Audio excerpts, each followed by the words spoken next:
Hey, this is Daniel Norton. I'm here in my studio in New York City with Paulina. Hi.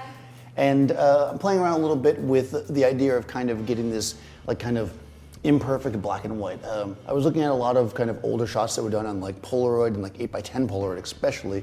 And they just have this really unique kind of feel to them. They're kind of not perfect, they're kind of overly contrasted, they don't have all the detail necessarily, but there's a certain beauty to that, right? So we wanted to create a similar kind of shot using modern tools. So I have my Fuji GFX and we're going to shoot some. So I'm lighting this really simply. We have some daylight coming in, although we're mostly overpowering it because I'm using a 400 watt HMI light, which is a daylight balanced hot light.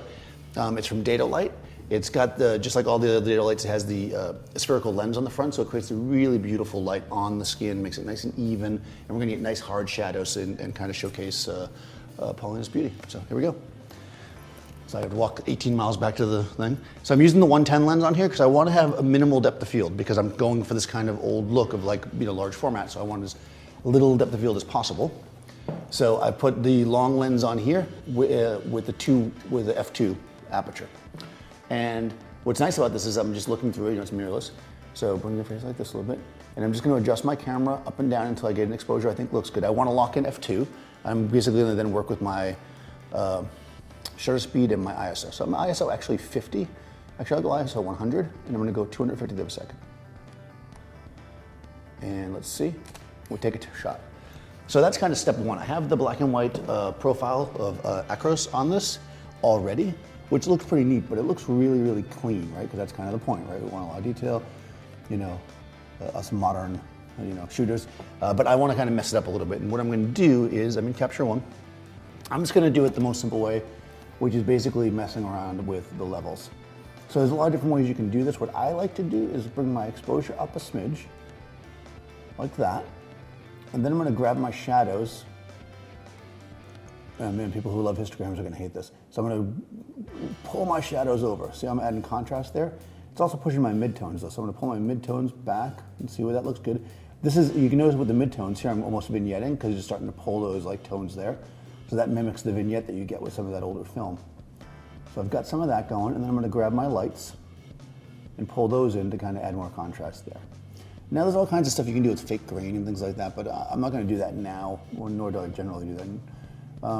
So now that I've done that, I'm going to play around with my exposure. Yeah, I'm going to put it a little bit dull. I feel like having a little bit of a darker exposure almost makes more sense. And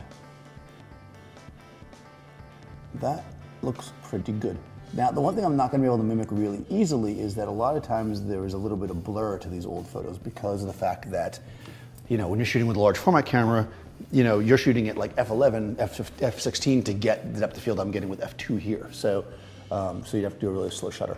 So what I'm going to do even though I'm at 250, I'm going to actually shake the camera as I shoot and see if I can get a little bit of, it's probably not going to do much, but if it adds just a little softness to it, we're just going to do that. I don't want to autofocus softness. I want to just kind of get like a little bit of something. So let's see if that did anything.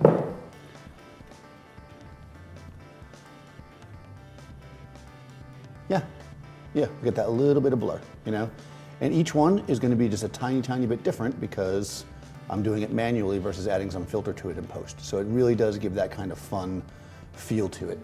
I'm just looking at my vignette to see if I like it. I feel like I want that a little bit. I'm going to open up my barn doors a tiny bit. See if I can change up that vignette a tiny bit. What's nice about doing it this way is when I'm working with the client, right? I can actually, oh, that's beautiful. There you go. Oh, there you go. That's it. That's it. I'm getting it here in post, right? Right away, I'm shooting in Capture One. Even though I'm doing kind of quote post work to it, I'm doing it during the shoot. So basically, we can go out, and have dinner after the end of the shoot. We don't have to worry about spending hours in front of the computer. And also, they know if they like it, Now, just to be safe, I'm going to shoot some that aren't shaky. Good, good, good. Hold. Bring your chin up a smidge. Good. Good. Nice like that. Beautiful. Wow, yeah, that's really nice. That looks fantastic. So there you go. No shake. And those. See how sharp that is? And then just a tiny bit of shake. Right? You see the difference? Let's see if we can bring one up. I like this one. Yeah, so here's one with a little bit of shake. We'll come down to the bottom here, and I'll choose, let's say, the last one that we did. And we can see the difference. Crispy, sharp, but with some shake. So, you know, it has that kind of feel to it. And if you wanted to add grain and stuff like that, you could do that too. But again, that's not really my style. Let's just do a couple more. Now, the other thing I'm gonna do is come a little lower for the last few. I'd gone higher because I wanted to get more of that corner in the shot, but I think I want to get a little lower to change our perspective slightly. I'm using the back of the camera to see actually, so it makes it really easy to get low without killing myself. Beautiful. Let me check my focus point. Nice like that. Yeah, very nice. This adds a different angle. You know, once you've got the shot, it's always good to just play around a little bit. Good, good, good. Now, if I wasn't in such a bright studio, like let's say you're in your home or something and it's not so bright, you could just use a less powerful light and a slower shutter speed as well to get the blur, because naturally your model's gonna move a little bit without having to shake the camera. That's just what I have to do here because I'm in my space. Oh yeah, this is great. Love it. Love it. All right, just because I can, I'm gonna run forward and shoot one quick shot of your face. Chin up a little bit, right there.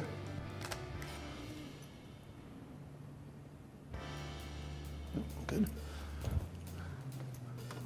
Oh yeah, that's really beautiful. Good, good, good.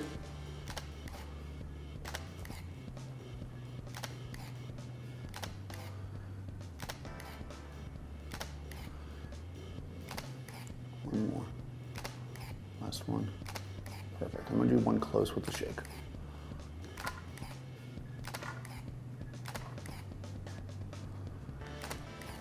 Okay. Everybody who loves super sharp pictures is complaining right now. I can tell about how I shook the camera like a maniac, so I'm gonna come running forward to get this one. Okay, so I like being on the ground. This is kind of like where we started. This is where we end, right? We're hanging out, we're chilling out. So yeah, so get inspiration. I always say this: buy other photos, like things that you've seen in the past or current photographers that you like, but then make it your own. Change it up a little bit. Use the tools that you have. You don't have to be like, oh, they used exactly this tool and that's what they did. Just think about why they used it or what it looked like and how that can work and create it with what you got. So anyways, I will put Paulina's information in the description. You guys can follow her. Be sure to follow me, Daniel Norton Photographer. Make sure to subscribe to Adorama TV and ring the bell. And I'll see you next time on set.